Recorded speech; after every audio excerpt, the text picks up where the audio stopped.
What is good, fam? In this video, I'll give you my bold prediction for credit card points and travel in 2024.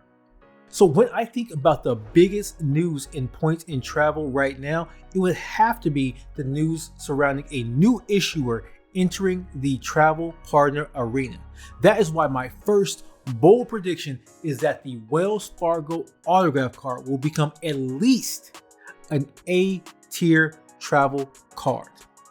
So yes, when we think about what really separates team cashback and team travel, it would have to be the ability to transfer points out to airlines and hotel transfer partners, and usually doing this for higher than 1 cent per point in value. And for those who are unsure by what I mean by cents per point, well, cents per point, or CPP, is an abridged calculation to calculate the value of a point. So for cashback, this is pretty straightforward. You can redeem your cashback usually for a 1-to-1 ratio or 1 cent per point. However, when you think about travel, ticket prices can fluctuate, so the value of the point will fluctuate as well. So take as an example, you have a $2,000 ticket and you spend 200,000 points for this ticket.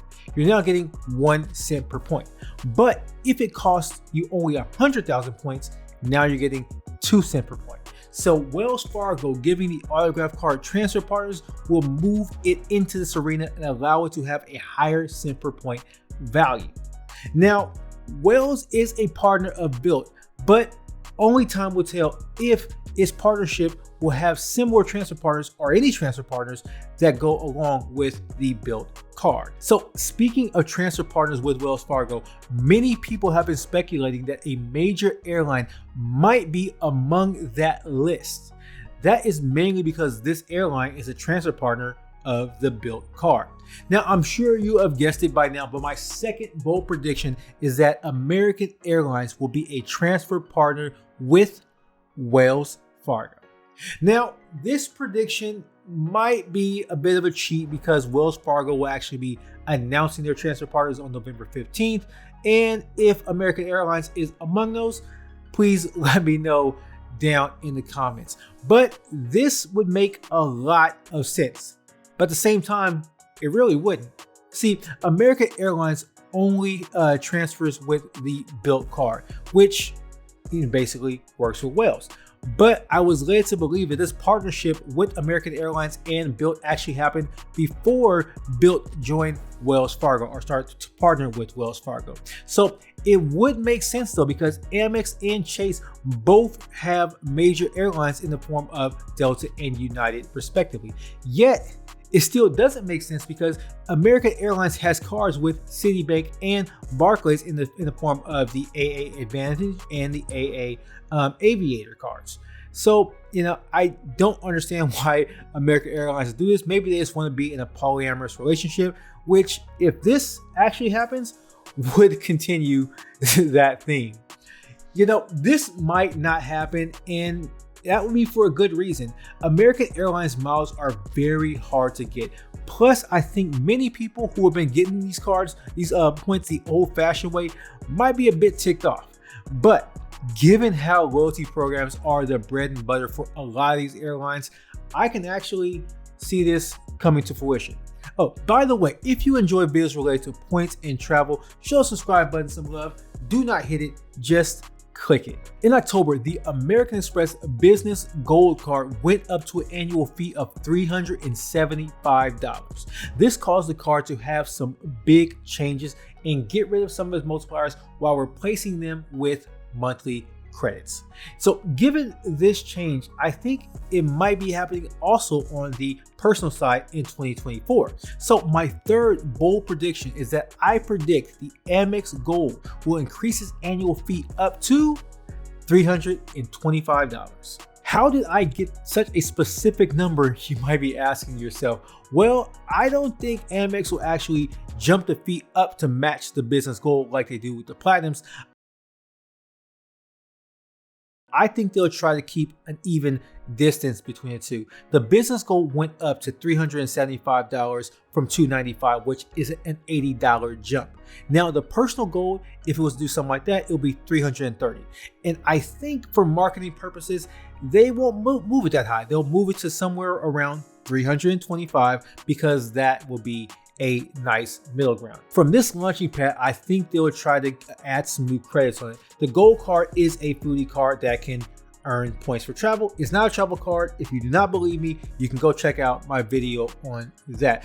But anyways, I do believe that Amex will try to keep in line with this theme and add some dining credits, for example. Potentially a dining credit that gives the user some more flexibility in a dining experience like they did with the Marriott the Marriott Brilliant card for general dining credits. It can be somewhere between $10 and $20 a month, obviously in true Amex fashion. Now, I am not 100% sure that they will do this one, though I do think it will be in the lines of a dining or food related credit in some fashion. But hell, they might just make it, a Walmart Plus credit and call it a day. God, please don't. So this was before my time in the points and travel world, but on August 18th, 2018, Marriott and SPG, our Starwood preferred guests, merged. This gave Marriott the largest, or even actually a larger footprint, and it changed the credit card ecosystem in the process. So today we have something similar that's happening in terms of mergers. That is why my fourth bold prediction is that Choice Hotels will merge with Wyndham. Finally. Now, this is a story that I've been following closely on my podcast, This Week in Points and Travel. New episodes out Sunday. You can catch them here on YouTube or wherever you get your podcasts. Okay, plug is now over.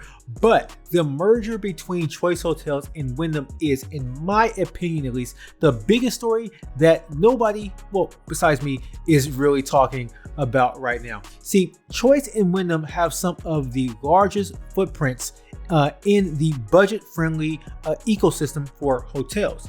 And they have credit cards that go along with it. Choice has a credit card with Wells Fargo and Wyndham with Barclays. If these two merge, this might also change the credit card landscape, and especially when it comes to hotel cards. And it actually might give Wells Fargo an extra inch towards relevancy in the travel space. But at the moment, Wyndham is actually rejecting Choice's $7.8 billion bid, but I do not think this will be happening for a long time, and I don't think this will be the end of the story. Just like Marriott and SPG, this Choice and Wyndham merger will have unforeseen consequences when it comes to the travel space. Who knows if it will even be a good or bad thing, but we'll have to wait and see. So my next bold prediction for 2024 is that my YouTube channel will reach 1,000 subscribers. Okay, I'm just kidding about that one. But if you've been here this far and you haven't hit the subscribe button, why not? It's free and you can see more of me. But anyways, in all seriousness, I figured that I would save my last bold prediction for something I do not expect to happen at all, but I would actually be really happy if it did. And that is that Amex will make a no annual fee downgrade option for the green, gold, platinum line of their personal cards. Okay, hear me out. I do not expect Amex to come out with a whole brand new card, but there are data points that people have been given the option to downgrade their platinum business card to a blue business plus card. So I think this will be a smart move for Amex to allow us to happen with the everyday card, to make it a viable option for people who do not want the other annual fee cards. See, now I think this makes sense, as the everyday card is an MR earning card. It is the only no annual fee card on the personal side that can do that. But man, only time will tell if this will actually come to fruition. But now you should share this video with a friend and see what their predictions are for 2024. And of course, guys, until next time, peace.